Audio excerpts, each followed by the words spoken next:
This is ZNS Total Sports, brought to you by Fourth Terrace Diagnostic Center.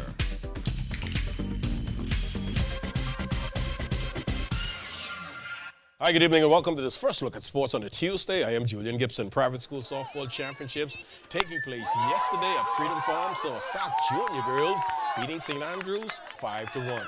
I think we played well. As you come into the playoffs, you get a new team, and we played better and better. I think our girls played a really good game today. I am very proud of them. Unfortunately, our hitting wasn't where we needed it to be. The fielding was there. We had some excellent pitching, but our hitting was weak. It's only game one, but we'll come back game two, to make up for it and get some hits. Our hitting wasn't on as usual, and some of us just gave up after they started scoring more runs. Now let's check out the Junior Boys Championship game. SAC Junior Boys taking on St. Andrews. Boy, this one went back and forth, but SAC, the big red machine, rolling to a game one win, 14-9. In the first inning, we started off a little shaky, but then as we started to get the bats around, we started hitting and we started scoring.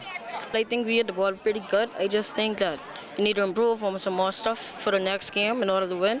And for the next game, in order for us to win, we got to come up with the same mindset. We always just come up with every game. So I just think we can win. We can clinch the series next game. We played good today. We always want to take the first game.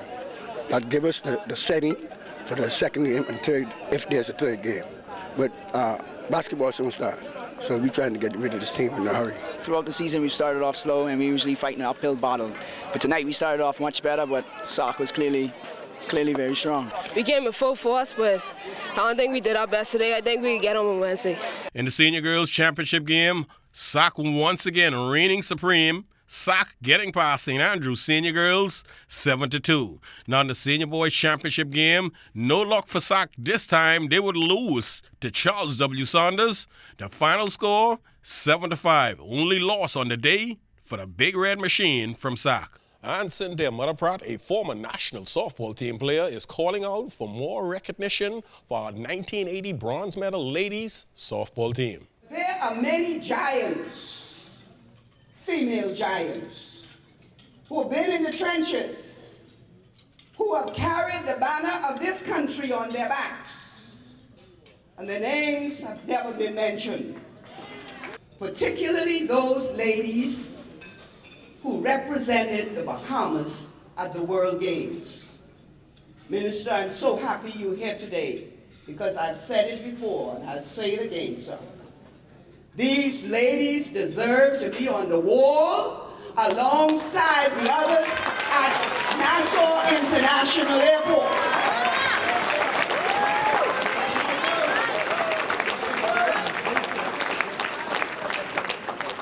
They deserve it. And while I appreciate Debbie and Chanel and all the others, they have just come. These ladies are the first.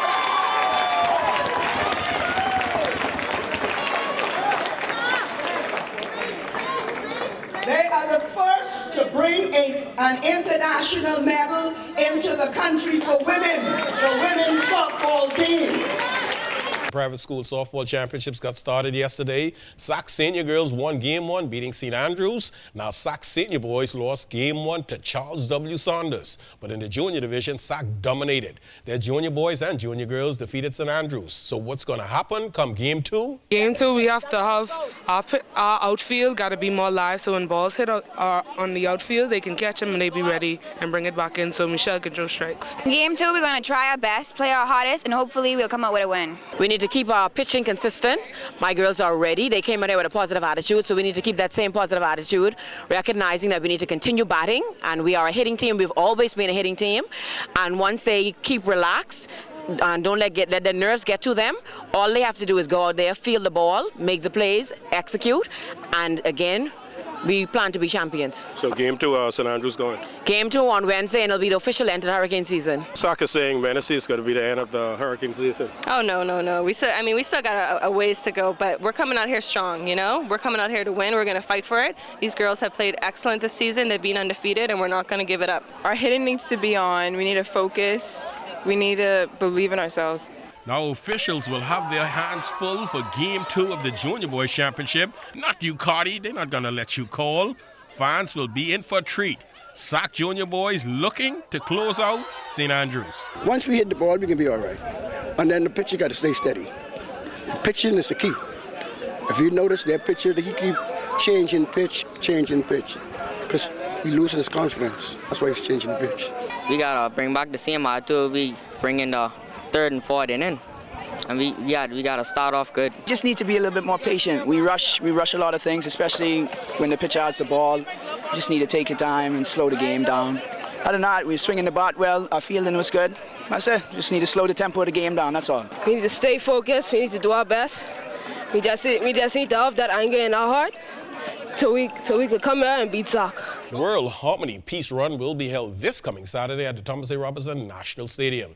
This will mark the third time the event will be held in the 242. Each year we visit more than 100 countries. Since the run has begun, we visited over 140 countries. In 2014, there will be a European run starting in Brussels at the European Parliament, and that will travel through 49 European countries of a time of takes about 8 months. In the US, we'll be doing a North American run visiting 40 US states, Tijuana in Mexico, and also many of the Canadian provinces. Right now there's a team in Africa, or two teams in Africa, one running south from North Africa, one running north from Southern Africa, meeting in Tanzania on the top of Mount Kilimanjaro. So as the run has developed since 1987, most of the time there's a torch being run somewhere. And we're visiting schools, community groups, to give people a chance to express what peace means to them. We don't feel we're bringing peace to anyone, rather that we all have this yearning for peace, this yearning for harmony inside our hearts that it needs expression.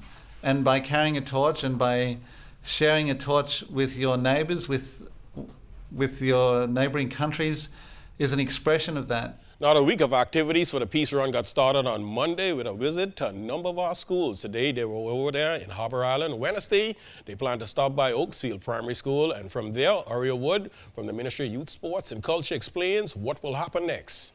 Thursday, we go to Andros, where we'll celebrate again throughout the island of Andros. And we are looking forward to a wonderful experience there on the island of Andros. On Friday at 11 a.m., we will pay a courtesy call on the Governor General, and at 6:30 p.m. on that same day, we'll have a reception to welcome our friends and to celebrate with them in art and music, where we will also exhibit the World Harmony paintings. Now, the Peace Run also starts at the beginning of National Sports Heritage Week. Director of Sports Tim Munnings with the rundown on that. Starting on Saturday, November 16th, a walk run in conjunction with the Peace Run, which will leave the Thomas A. Robinson National Stadium, and will be immediately followed by an all-star sports and fitness challenge at the Kendall Isaacs Gymnasium. On Sunday, we will worship at St. Agnes Anglican Parish at the 7 a.m. service, after which we will remain behind and fellowship with the congregation during a breakfast. On Tuesday, we'll begin school visits, or we'll have a school visit at Government High. We find that a lot of the inductees are former or alumni of the Government High School, so we're going to pay a courtesy call on that school.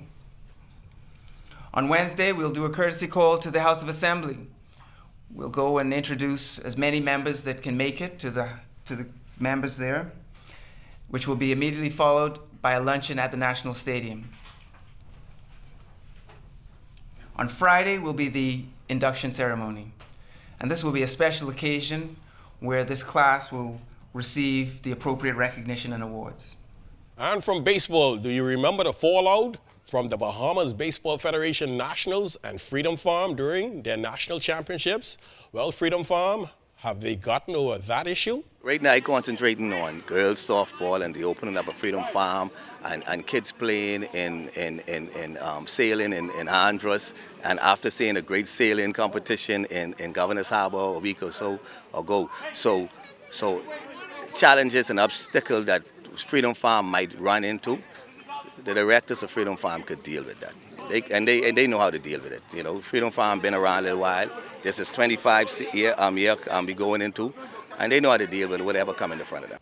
By the way, the Bahamas Baseball Federation AGM will take place this weekend. Well, that's all the time for sports on a Tuesday, but before I get out of here, yes, the Miami Dolphins, they lost once again. Stay tuned. The Bahamas Tonight continues after the break.